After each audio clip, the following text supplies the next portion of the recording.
Volvo V90, the estate version, or the Kombi as we say in German.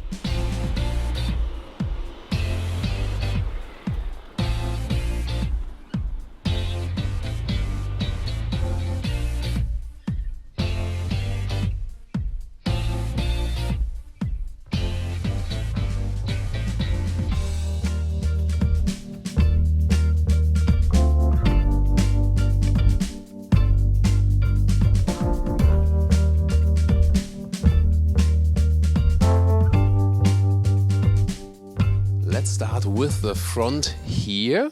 For the V90, it's the same as in the S90. This is the inscription trim level, the top luxury trim level, and here the front grille has those vertical fins. 4 meters 96 or 16'3" is the total length of this vehicle. It's the same as in the S90. Here, of course, the V90, the biggest difference is that we got the continuous roof line for the estate version. And here we can see the taillights up close. They really remind us of the XC90 and are fundamentally different to the S90. And some of you said, not really satisfied with the S90 taillights. I also think this one here is more beautiful, although I'm more of a shape fan guy of a sedan.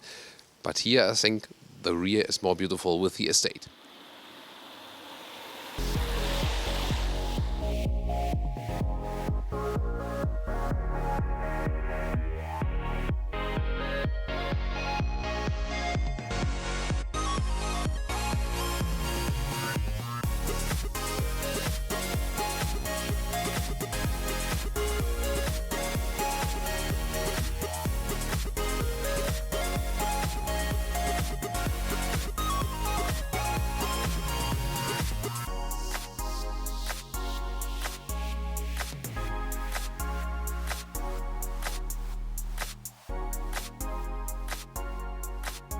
My favorite is this open cell wood here.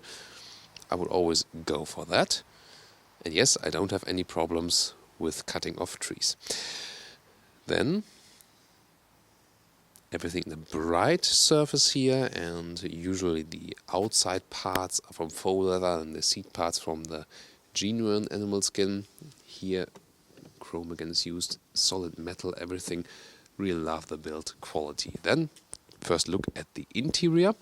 What is interesting from a style, I mean this fitting bright surfaces to the muscle blue on the exterior, that is a very beautiful setup.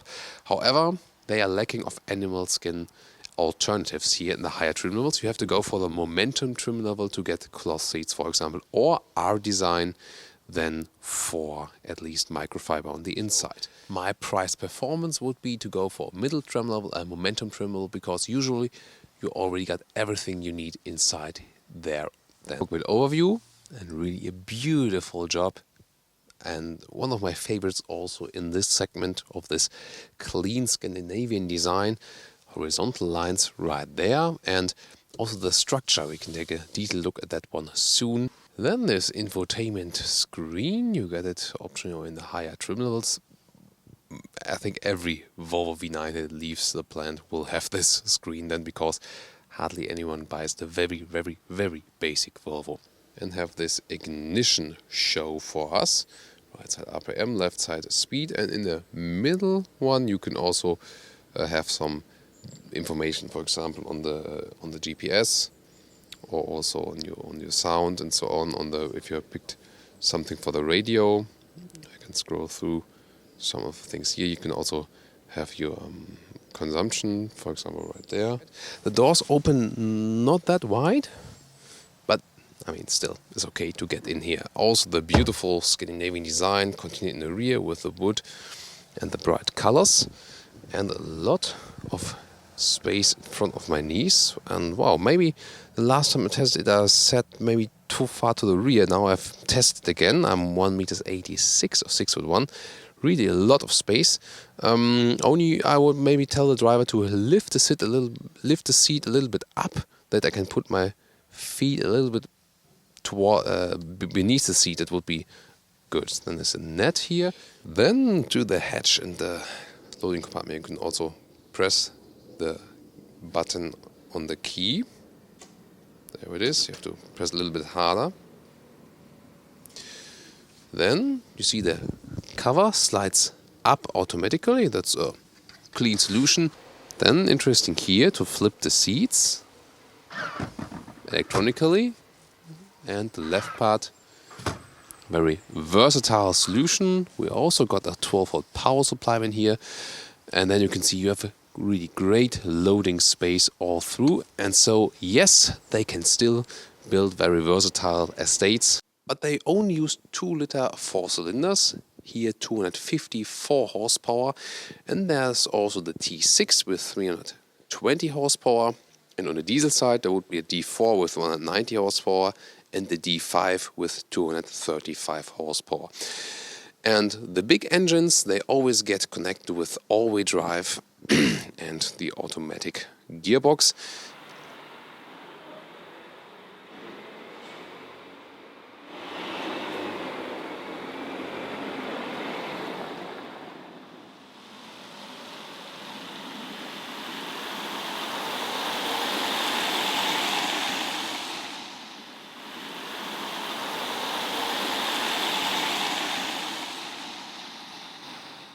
Alright, let's start our driving part.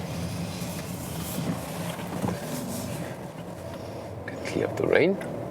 And what is very interesting here, I can also show you that while driving and with the camera system. So here the camera system.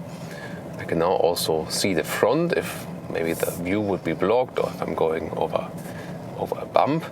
And you can also very well always see the fake drone view from above. Then if you wanted, if you're for example getting slower, I can show you that here when I'm just fake, I would be going in this narrow spot here. I can either see the rear view camera or switch to the 360 view, and then I can very well see if I do fit in here or not. So overall, again, a very convincing camera system.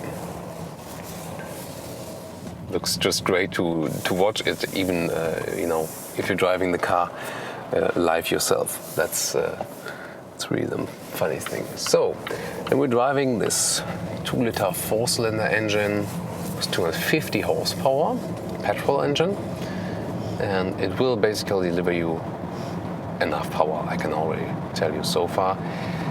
In this price regions, if you think about 45,000 entry, 20,000 more with the inscription trim or with the R design, and then the final price of this vehicle here is about 75,000, all of the extras. Yeah, that's expensive, but other upper mid-size premium cars are in the same price region.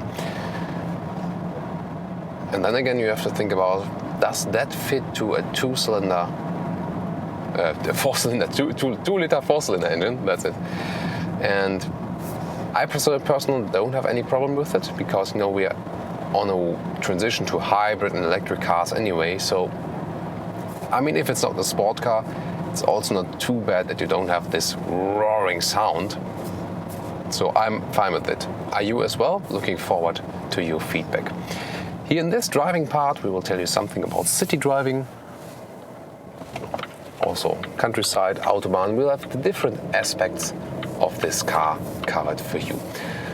Overall, you have this typical, very cozy Volvo feeling, so you immediately feel at home. And sometimes in one of those very high luxury Mercedes car, for example, you sometimes get a little bit overwhelmed, so you have to get used to the car more. Here with the Volvo, you don't have the feeling that you would need ages to get used to the car, for example. Also, you also have a good overview on the GPS always. That really helps. And so we'll be going left here right soon. The sound installation overall is very good. Also, when you lower the windows, we have this double sound installation layer here that you can, put the finger inside of the windows. That's very interesting. And again, those superb, comfortable seats, they help you really to relax on a long journey. So this is really one of the most comfortable cars in this segment. We have suspension-wise. here the air suspension mounted. If you go for that one, it's only in the rear.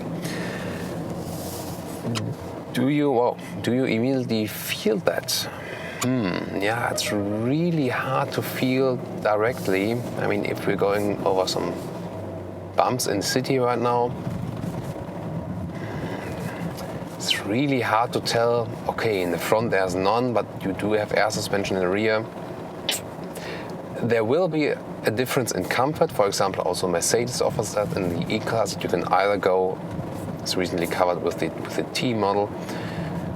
You could indeed either go with the air suspension just in the rear, but also could go for the air suspension for both. That is, there will be a train passing the street very soon, so we'll turn around and go the other way. That's also a good test now for the turning circle, and that is one of the bad things about this car. The turning circle is above 11 meters, and that's really not that good. So it feels not that agile while turning on standstill. You have a problem with that. However, in normal corners, we will also test that very soon, it does feel agile enough. And that will also be a question when we now test the different driving modes. What about the balance of comfort and agility? That's definitely a crucial point. It is basically a long car, 5 meters. Well, now we are not allowed to turn right. Weird German traffic.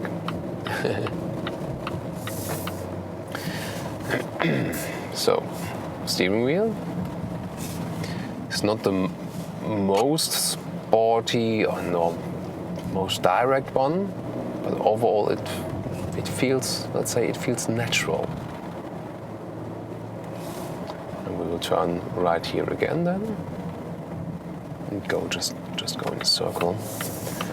You can also see when I go in a 90-degree turn how I have to turn the steering wheel, and we have experienced cars where we had to let's say turn it less. Yes, the Swedes are still able to build very good estates. It's not the very classic ones with the square dimensions in the rear. Yeah, you maybe don't fit that much stuff as in the very old models, but still very versatile to use here in the rear. And definitely in all of the reasonable aspects better than the S90. Just if you're really a sedan lover, then it's still way to go with the S90. I think even though I prefer sedans in general from the visual perspective, I would still go for the V90 to have the higher flexibility. And as I said earlier, either in a momentum trim level when it's available in your market for a best price performance, or if it has to be the highest trim level you want to go for, then probably the R design we have already shown you to have a better seating setup. Here the inscription, tell me which one you liked best there. I think overall the design, exterior and the interior, they did a great job there, the designers. And also from the driving part, really a very competitive model. It's really a tough question which of the premium brands you should pick in this segment here. All have their different strengths, some of the weaknesses here and there, but also in a different setup. I think we have presented you all of the very good and maybe less good things here today about this car. Overall, it prevails that it's a really competitive car with a great design and also a very comfortable driving. Thank you very much for watching Autogefühl. Here was Thomas, and join us again next time.